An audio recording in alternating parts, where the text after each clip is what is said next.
Tawag mo ako. Wala ako. Ano ba? Umuwi ka na! Umuwi! Tawag mo nga! Umuwi ka na! Bakit sa iba to? Ginawa mong beer house to ah! Ang lamay ah! Beer house! Wala naman ako ginagawa. Maglalaro ako. Umalis ka dyan. Umuwi ka na! Huwag ka dito manggulo. Hindi ako lang gugulo. Umuwi ka na! Umuwi! Hoy! Ano? Ikaw pa matapang? Umuwi ka na! Tama! Umuwi ka na! Tama ko! Hoy! Kayo ah! Halo ka na. Babalikan ko kayo. Tandaan niyo yan. Uwi ka na.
John?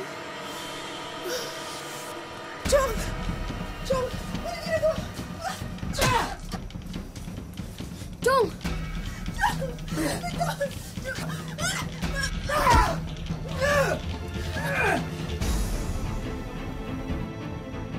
Hoy! Ano ginagawa mo? Ano ginagawa mo dyan, ha? John! Ibaba mo yan!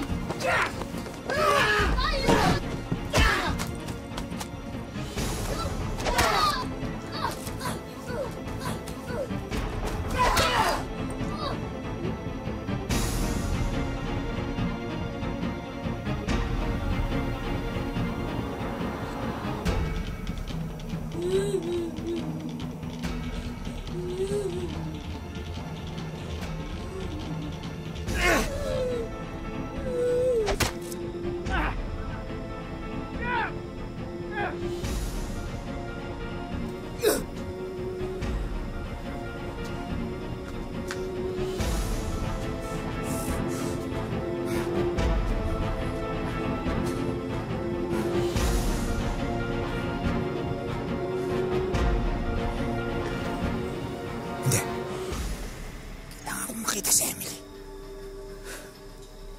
Ako hindi.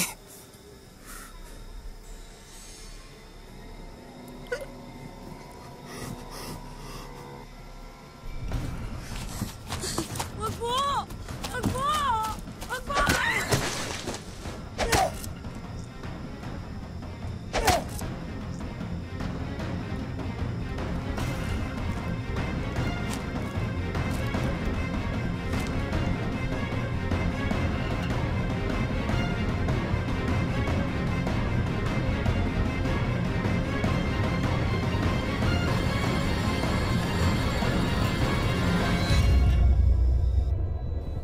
Para sa marami, pamilya ang sandigan at pinaghuhugutan ng lakas para magpatuloy sa buhay gaano man ito kahirap. Pero paano kung mismong kadugo mo pa ang sanhi para unti-unting mawasak ang pamilyang pinilit mong itaguyod sa mahabang panahon? Tunghayan ang kwento ni Emily at kung paano niya mapagtatagumpayan bilang asawa at ina ang sunod-sunod na dagok na dumating sa kanyang buhay. Magandang araw po mga kapuso. Ako po si Vicky Morales at ito ang Wish Ko Lang.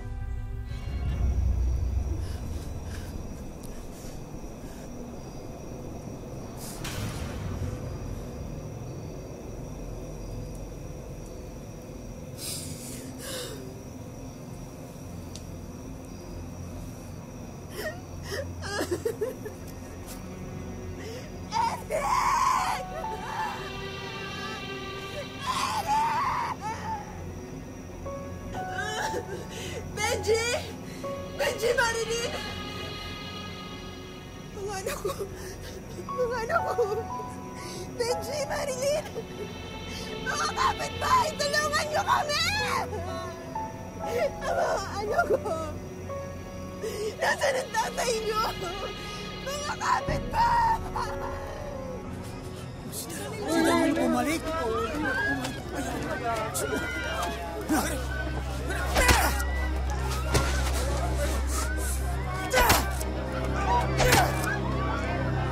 Ano? Kayo niyo ilabas ang tapang niyo!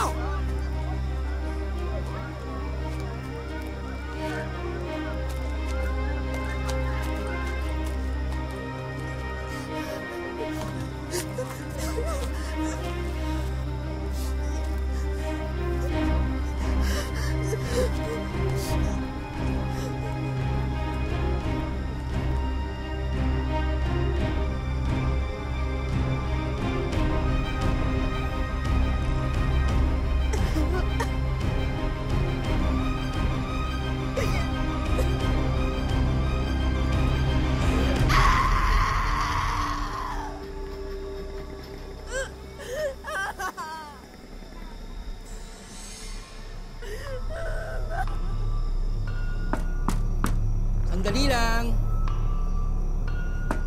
Sino yan? Ano nangyari?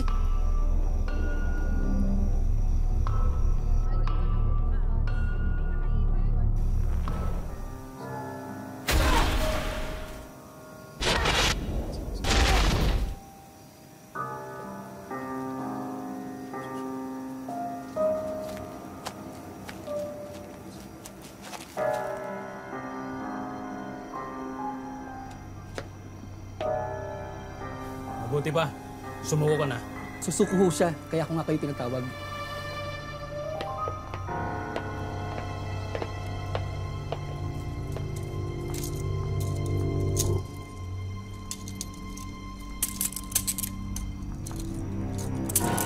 Ano naisip mo? Bakit mo nagawa nga dito? Pinatay ko sila dahil dapat lang sa kanila yon. Kailangan lumakas ang anting-anting kung hindi ako malalagot.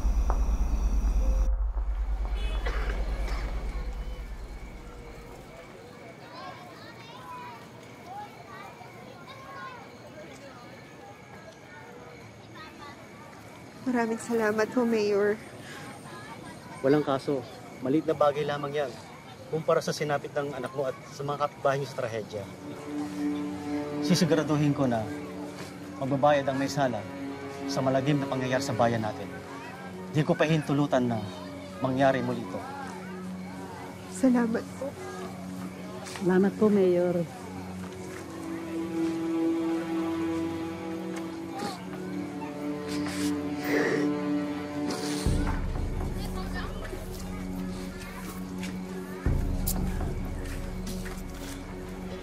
Uy, Ben! Ano ba ginagawa mo? At ano ba ginagawa ko? Abulo yan para sa anak natin.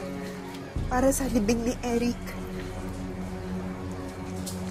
Kuya, ano gagawin mo sa Ben? Wala kang pakialam, ako na magtatabi nito. Mayor, ma'am. Gandang gabi sa'yo. Mauna na ako sa inyo, ha?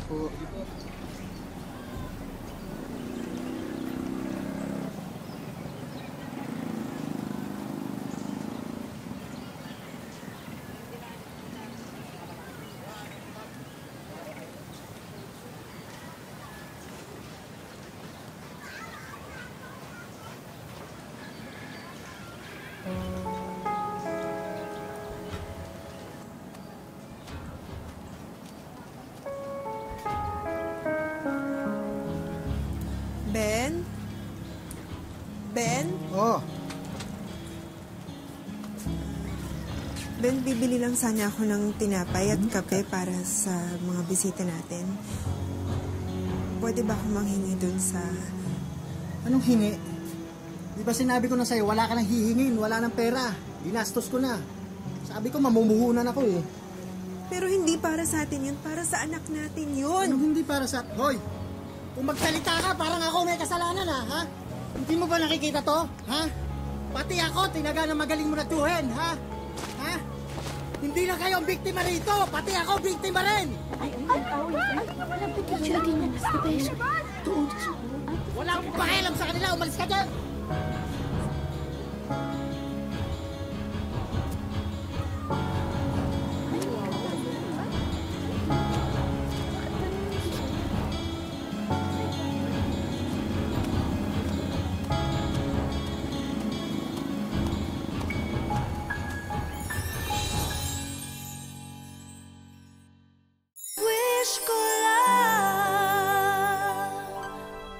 Sa pagsuko ni Danilo, tila nabunutan ng malaking tinik sa dibdib sina Emily at iba pang mga biktima ng kanyang tiyuhin. Pero lingid sa kanyang kaalaman, isa pang pagsubok ang tila naghihintay sa kanya.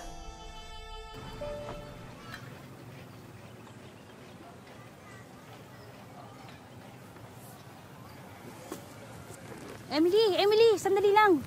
Meron pa dito. Ito. Tsaka ito nga pala yung bayad ko. Ayan dinagdagan ko na yan. Tsaka bakit kasi ikaw ang nagtatrabaho? Nasaan bang asawa mo? Sige ho, marami pa po akong kukunin sa kabila. O siya, sige, mag-ingat ka ha.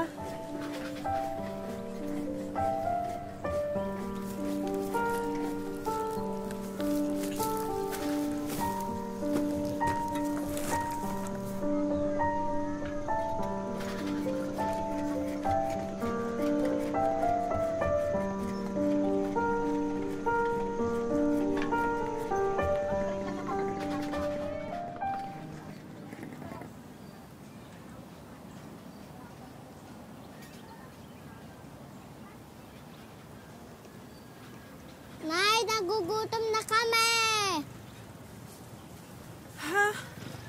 Hindi ba nagluluto yung tatay nyo? Anong oras na hindi pa kayo kumakain? Hoy, ano ba? Gumising ka nga! Gutom na yung mga anak mo. Wala ka pa rin pagkain hanggang ngayon. Pagod na ako sa trabaho. Ito pa yung dadatnan ko. Walang pagkain. Hindi mo man lang naisip yung mga anak natin. Ang lulutuin ko, wala tayong pagkain. Eh di sana bumili ka muna ng lutong ulam sa kanto. Ano ang pambibili ko? Wala ng pera. Nasaan yung pera natin? Wala ng pera, ubus na. Bakit mo ginastos? Ano ba dapat ang ginagawa sa pera? Di ba ginagastos? Hoy Emily, wag mo akong dramahan ng ganyan ha. Alam mo, ikaw may kasalanan nito eh. Ha? Kung di mo pinatira dito yung tiyuhin mo na yon, ha? Di sana di ako nagkaganito, di sana buhay pa sana si Eric. Hanggang ngayon ba naman siya pa rin sinisisi mo? Baka nakalimutan mo. Nung pinagtangkaan niya yung buhay namin, nasan ka? Pinabayaan mo kami. Sarili mo lang yung iniisip mo. Alam mo, matagal nang miserable ang buhay natin. Nang dahil sa'yo.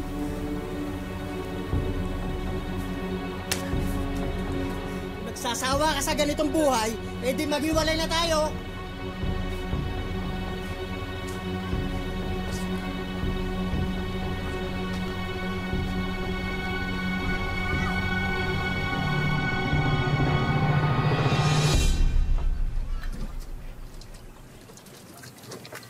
Benji! Marilyn! Mabubos na ito.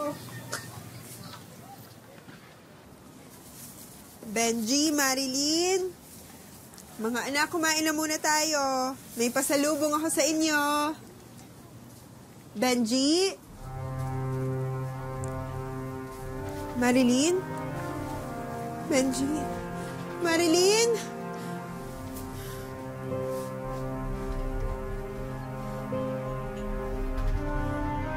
Benji? Marilyn? Mga anak ko! Saan kayo? Benji! Marilyn!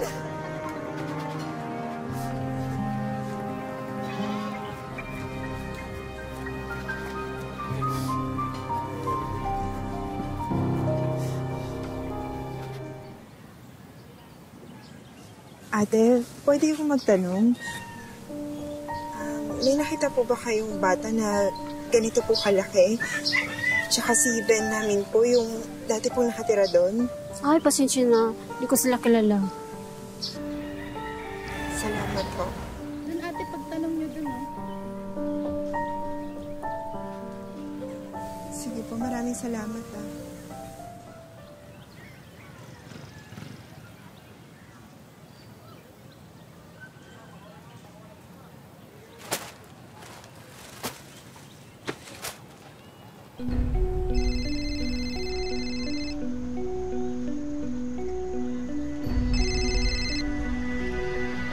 Hello, ate. Ano, may balita na ba kayo sa mga anak ko?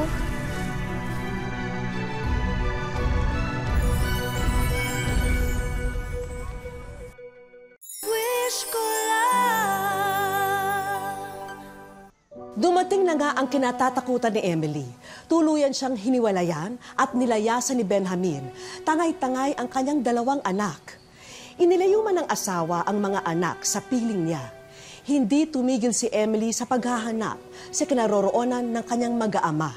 Umaasang kahit sandaling oras, maibsan ang pangungulila niya sa mga bata. Ang totoo niyan, matagal na silang wala dito. Naku, saan ko kaya sila pupuntahan? Saan ko kaya sila mahahanap? Ang tanging nabanggit sa akin, mapunta daw sila sa Katarman. Katarman? Diyos ko, napakaraming tao dun. Paano ko naman sila mahahanap dun? Napakamahal ng pamasahe dun. Yung pinikita ko sa pamamasura, napakaliit lang. Pasensya ka na, ha? Hindi kita matutulungan, eh. Okay lang, ate. Napakalaking tulong na yung nabanggit mo. Salamat. Salamat din, ha? Mag-iingat ka. Hindi naman ako titigil hanggang hindi ko pa nakikita yung mga anak ko. Nakita mo rin sila, ha? Basta mag-iingat ka, ha? Salamat.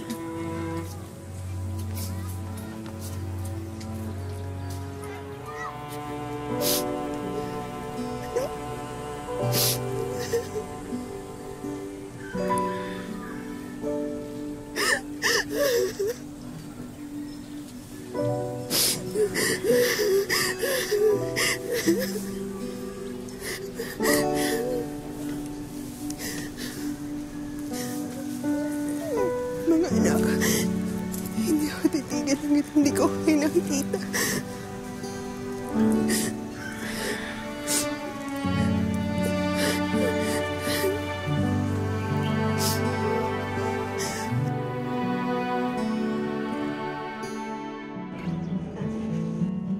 Labing-1 taon na ang lumipas nang maganap ang malagim na masaker sa lugar ni na Emily na ikinapaslang ng kanyang panganay na anak.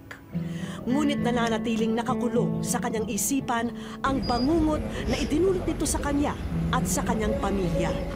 Kahit ilang taon, hindi ko pa rin matanggap na nandiyan siya sa kanyang kalagayan. Ang hirap kaya tanggapin. Kasi kung hindi lang masakir, hindi masaan mangyari sa anak ko yan. Yung tsuhing ko talaga, napakasama talaga. Pag nakita ko lang talaga siya, kulang pa yung katawan niya tagtarin.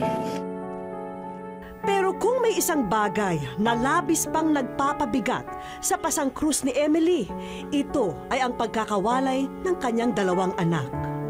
Simula kasi nang itinakas sila ng kanyang asawa na si Benjamin, mahigit 1 dekada nang hindi na muli nakita ng pobreng ina ang 2 niyang supling. Yung 2 anak ko po, andun po sa kanya, wala po sa akin. Tapos, yun ang inanap ko ngayon, kung ano na ang kalagayan nila doon. Dahil tiyuhin ni Emily ang may kagagawa ng masaker, sa kanya na rin naibunton ng pamilya ni Benjamin ang sisi kung bakit nila sinapit ang ganong kapalaran. Ako sinisisi po sa kapatid nila na dahil po sa nangyari dito sa aming lugar na Kung hindi daw nakatira dito yung kapatid nila, hindi daw mangyari ganyan na may sugat ang kapatid nila. Kung hindi lang dahil sa kapatid nila, gusto nila na paghiwalayin kami kasi hindi ako tanggap sa mga kapatid nila.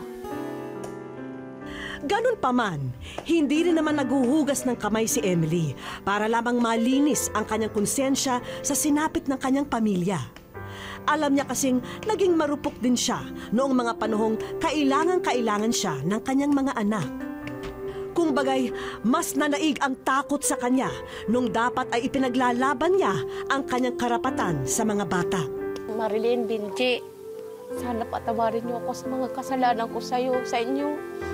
Hindi sana tayo magkahiwalay kung hindi dahil sa papa niyo. Marilyn, matagal ko na kayong hinahanap. Wala rin akong pera na pamasahe papunta sa inyo. Paano ko kayo makita? Natakot din ako sa lugar nila dyan. Mahal na mahal ko pa rin kayo. Sa ngayon, animoy mas lalo pang nalubog sa putik ang naging kapalaran ni Emily. Kung hindi pa kasi siya mangangalakal ng basura, matutulog siyang kumakalam ang sikmura. Minsan ay sumasagi na sa kanyang isipan na pinaparusahan na siya ng langit dahil mas pinili niyang manahimik nung itakas ng kanyang asawa ang mga anak nila. Tatanggapin ko pa rin yun kahit anong sakit na salita nila sa akin. Siyempre, masasaktan din sila kaya ilang taon na iniwan ko sila. Sana tanggapin nila ako sa aking kamalian kung anong ginagawa ko sa kanila. 12 taon ang nakaano sa akin ngayon na gusto ko sana ipasyal ko kayo kahit saan ang gusto nyo, sa peryahan o saan man, sa park. Sa aming pagbabalik, malamig ang dalawang bata kapag napag-uusapan ang kanilang ina. Maliit pa ako, sinama na ako ni Papa, doon ako lumaki, hindi ko na siya naalala. Wish ko lang.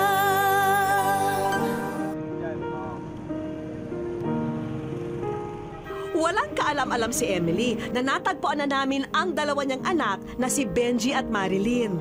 Napaunlakan din kami ng dati niyang asawa na si Benjamin para naman marinig ang kanyang panig. Hindi ko po pwede iwan sa kanila dahil yung pag-ugali parang hindi maganda. Ano ba? Parang hindi maganda yung pinakita nila sa akin na pag-ugali. Lumalabas sa aming interview kay Benjamin na hindi na nga maganda ang nagiging takbo ng pagsasama nilang mag-asawa. At para na rin makaiwas sa gulo, pinili na lamang nilang magpakalayo. Mabait naman siya. Wala naman po ako personal na galit. Ang ano ko lang, na ilalayo ko dito kasi yung nangyaring sa amin na pinananaga kami. Baka mangyari ulit sa kanila, hindi na rin kami kikita-kita. Magulo man ang naging pagsasama noon ni na Emily at Benjamin, isang bagay naman ang naging malinaw sa amin. Malamig ang dalawang bata kapag napag-uusapan ang kanilang ina. Maliit pa ako, sinama na ako ni Papa, tapos doon ako lumaki, hindi ko na siya naalala. Hindi ko po rin alam kung mahal pa kami ni Mama. Kasi di niya kami hinahanap. Sana magkita na tayo. Mahigit 10 na tayong hindi nagkita. Sapat na ang aming narinig. At kung merong tao na dapat na kumausap sa mga bata, walang iba ito kundi ang kanilang ina. Gayunpaman, tinitiyak naman ni Benjamin sa dating asawa na hindi siya nagkulang bilang magulang sa kanilang dalawang anak. Mahal ko sila. Hindi ko sila sinasaktan. Hindi ko sila pinababayaan. Inaalagaan ko talaga ng maayos. Huwag kang mag-alala. Isang nakamaskarang lalaki ang namataang nag-aabang sa lugar kung saan nakatakda naming pagkitain sina Emily at ang kanyang mga anak. Pero wag po kayong mag-alala kung bakit nakakubli ang kanyang mukha. Ipinapakilala nga pala namin sa inyo si Ishko, the Magician. Siya kasi ang aming magiging instrumento para naman maging extraordinaryo ang araw na to sa buhay ni Emily. Ang alam ni Emily, dito magaganap ang pangalawang interview namin sa kanya. O Emily, huwag ka lang kukurap ha, dahil dito siguradong mamamangha ka. Halos matulala si Emily sa makapigil hiningang tricks ng magician. Ba't kinain? Itong sunod na magic trick, siguradong magugustuhan mo, Emily. Sumilip ka lang sa magic bag ni Isko. Baka ahas yan eh. Huwag ka na mag-alinlangan, Emily. Hindi ka namin ipapahamak. Doon na naging madamdamin si Emily nang makita niya ang liham na pinadala niya sa programang Susi na raw sa kanyang mga suliranin. Mabuti pa, Emily, ilagay mo uli ang sulat mo sa magic bag. At ang magic word, walang imposible. Dahil ikaw ay nasa wish lang. simula ng trahedya sa kanyang pamilya noon, wala na raw dumating na swerte sa kanyang buhay, maliban sa araw na ito.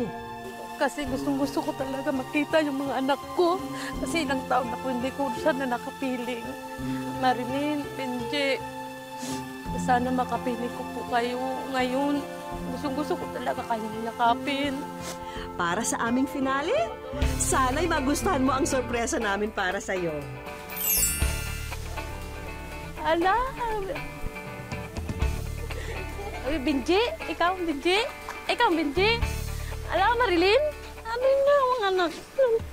Sulit ang naging paghihintay ni Emily dahil yakap-yakap na niya ngayon ang kanyang mga pinakamamahal na anak. Mahal ko kayo, Marilyn. Maya nagot makaroyag na makit ang kamu. Marilyn, kilala mo siya? Kilala mo siya, Marilyn? Hindi mo ko kilala, Marilyn? Takal na kasi. Pansin naming kabaligtaran nito ang naging pagtanggap ng mga bata sa kanilang ina. Kaya naman, hinayaan na naming makapag-usap sila ng pribado.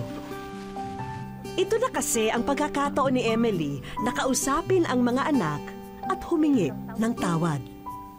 Siyempre anak ko pa rin yan kasi siyempre ganyan talaga pag bata pa wala kung yung pag-iisip nila. Naintindihan ko rin naman yan sila. Importante, nakapiling ko sila, nayakap ko sila. Baka sakaling makatulong na mapabilis na makagaan ng loob ang tatlo, naghanda kami ng mga malakarnabal na palaro para sa kanilang family bonding. At syempre, special din ang mga papremyo namin. O ready na ba kayo? Sa unang palaro, wala kayong ibang kailangan gawin kundi tamaan ang mga lobo. Ay, kabayo ka. Kabi. Aba, mukhang na-enjoy ng mag-iina ang aming palaro. Kunin mo daw yung papel. At dahil asintado kayong tatlo, eto ang inyong napanalunang premyo. Tawanan daw natin. Electronic gadget. Patok na patok ngayon sa kahit na anong edad ang e-tablet. Kaya, ayan, at tig-isa pa kayo. Ikaw, anong nararamdaman mo ngayon? Saya. Bakit? Wish ko lang. Tignan naman natin ang husay ng tatlo sa pamimingwit. Special din ang premyo sa palarong yan, Emily. Hi, Miss Emily. Nakikibahagi ang Sariaco Hotel and Resort sa katuparan ng iyong wish. Kaya in behalf of our family, bibigyan ka namin ng accommodation and meals. Isang libreng bakasyon lang naman sa napaka-eleganteng hotel na ito ang inyong may experience. Ma'am, nagpapasalamat po ako sa inyo. Kung hindi dahil sa kanila, hindi po ako makakarating ganitong hotel. Ngayon lang po ako, first time ko pa lang po nakapunta po ako dito. We save the best for last, kaya dapat galingan nyo, Emily, ha?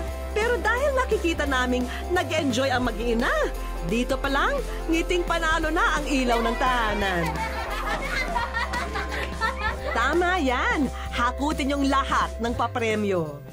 Nakikibahagi ang DOLE sa katuparan ng iyong wish at ito ay isang certificate for qualifying as a beneficiary for the DOLE Integrated Livelihood and Emergency Employment Program, a worth of 20,000 pesos starter kit for a sari-sari store business.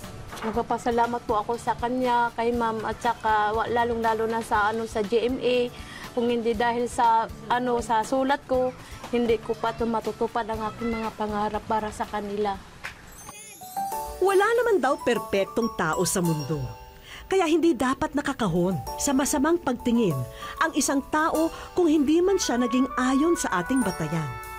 Ang mahalaga, hindi siya tumigil na gumawa ng paraan para maituwid ang mga pagkakamali, kapiling ang mga mahal sa buhay bilang mga inspirasyon. Sabi nila, bawat pamilya ay may kapintasan dahil lahat ay may bahid ng pagkakamali. Hindi man naging perpekto ang mga pinagdaanan ni Emily. Ang mahalagay, natuto, nagsisi, at handang ituwid ang pagkukulang noon. Hanggang sa susunod na Sabado mga kapuso, ako po muli si Vicky Morales at ito ang wish ko lang.